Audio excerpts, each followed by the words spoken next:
All right, guys, so here we go. Yesterday, we had Israel bombing inside of the capital city of Lebanon in Beirut.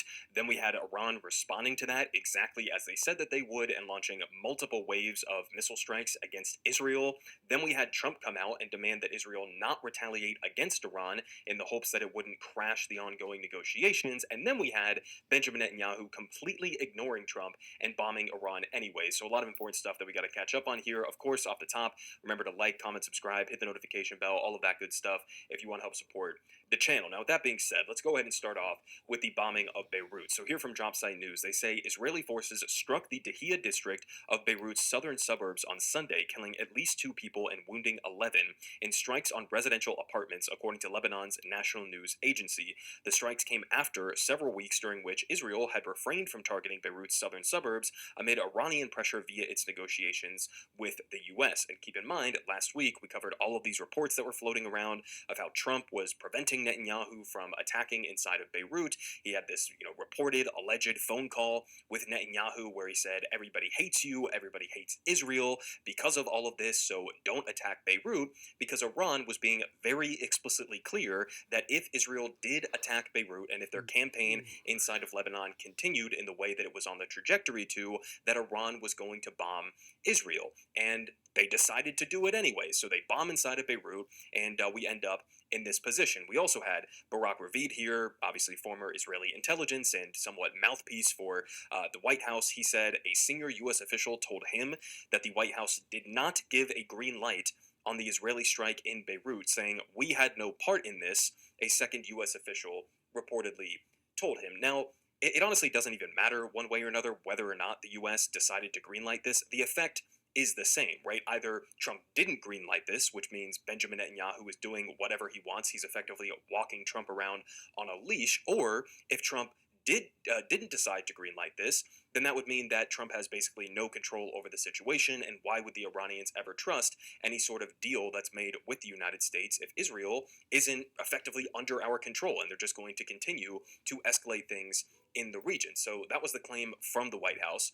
We also had Trey Yingst, your Fox News reporter on the ground inside of Israel, reporting constant alerts here popping up on his phone from incoming Iranian missiles in southern Israel. He's, obviously red alerts attacking Alon, Gilgal, Yatav, Mevut. I mean, all over the fucking country, red alerts going off in response to the Iranian missiles that were coming through. Now, the Israeli government claimed that all of these strikes effectively were intercepted or missed their targets or didn't hit, and it seems like we got some pretty solid video evidence that that's not true in the slightest. So here we can see an incoming missile coming in from the sky there. I don't know if that's another interceptor right there, but clearly this one ends up making contact, and you can actually hear it. I won't play the audio here because it's a little bit distorted, but you can hear the impact, and you can see the light go off in the background. And there were multiple other strikes that were going off in this video, reportedly taken from Haifa. You can also see other interceptors going in to try to intercept some of these missiles that were coming in from Iran. So it does look like.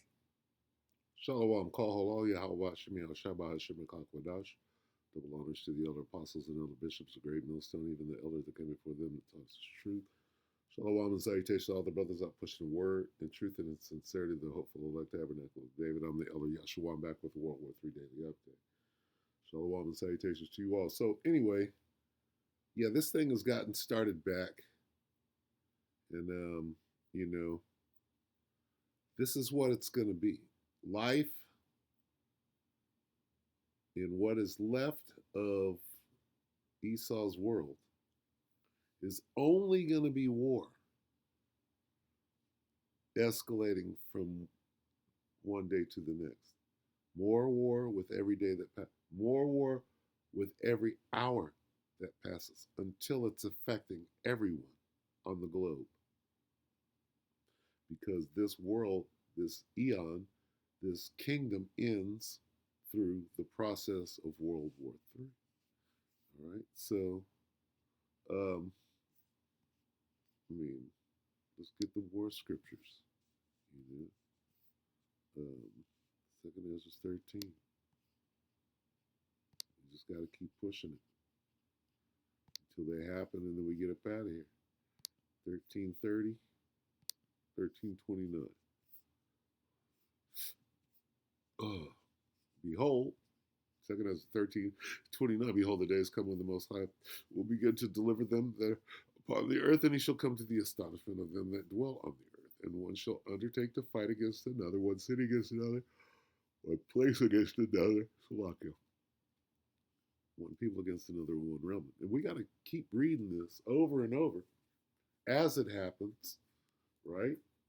And what are we talking about? This is talking about pure war, right? The time of war, right? Not a time of love, but a time of war. So whatever is left in this life, okay, if you're not of the elect, you get an immortal body, okay, you're gonna die in war. Everybody's gonna die in the war. Let's get that. In the wars, see, when we're in the time of war, there's no time for nothing else. No love, no nothing. It's only war until this place is done. And people aren't putting that together. The war has started, you're in it. And there's nothing other, there ain't no peacetime coming. Only war until burning and fuel of fire, which is those nukes. In the wars,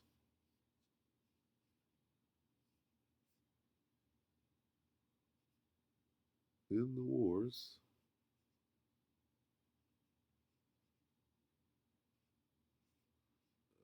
it's a lot.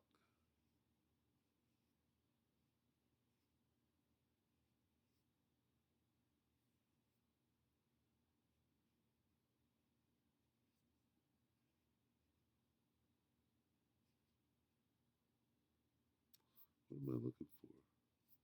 Salaki, bear with me. Right here. In the wars, 34. Started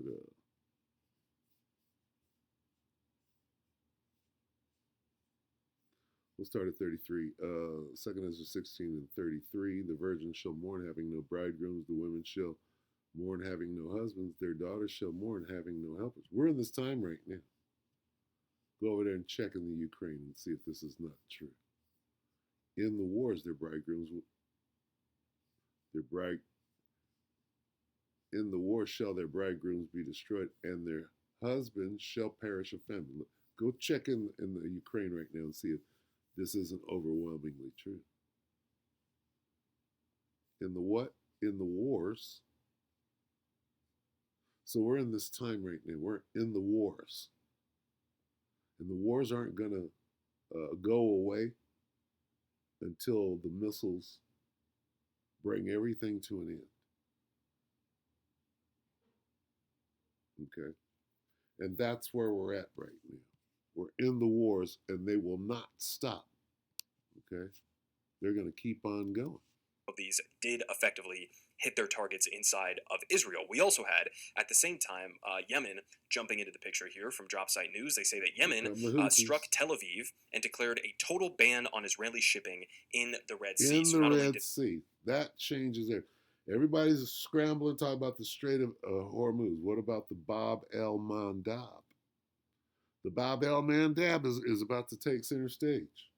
Because when they shut down the Red Sea, then ain't nothing coming out of that region, which is part of the war plan. You're in the war right now. So here comes even more famine. You thought famine was on the way? Here comes even more. The Houthis join in on this attack against Israel in response to the bombing of Beirut, but they're also now saying the blockade in the Red Sea is effectively back on or fully back on for any ships that are traversing to Israel. So it doesn't mean a total blockade of the Red Sea, which as a reminder would be like 10 to 15% of global shipping that's effectively prevented from going through the Suez Canal. That would be a massive, massive deal, but they're saying Israeli ships not welcome in the Red Sea. We also had a take here from Galibaf, the Iranian parliament speaker, who said they are neither committed, meaning the U.S., to a ceasefire nor believe in dialogue, and by demonstrating through the naval blockade and violation of agreements regarding Lebanon that they only understand the language of power. The naval blockade against the Iranian nation and America's green light today to the Zionist regime turn American and regime bases and assets in the region into legitimate targets. The hand of our armed forces is open as always. So here he's basically saying, look, if this sort of like tit for tat back and forth, the U.S. hits some Iranian assets and then Iran hits back, or Israel continues to take shots at Beirut or throughout Lebanon. Like this status quo is not going to hold. And if this continues, Iran is not only going to bomb Israel as they did yesterday, but they're going to carry out attacks throughout the rest of these Gulf countries at American bases or American assets throughout the entire region, which would effectively mean that the entire war is fully back on. But again, he's saying here, look, the U.S. isn't committed to dialogue. They clearly can't restrain Israel. The naval blockade is continuing. The campaign inside of Lebanon is continuing. I mean, keep in mind, from the outset of this alleged ceasefire that was put in place on April 8th, I mean, months, almost 2 full months ago at this point, with Iran, part of that deal was supposed to be that it also applies to Lebanon. That was something that was made explicitly clear by the Iranians at the start. It was something that even Trump said at the very beginning, and then he walked it back under pressure from Netanyahu. It's something that the Pakistani mediator said.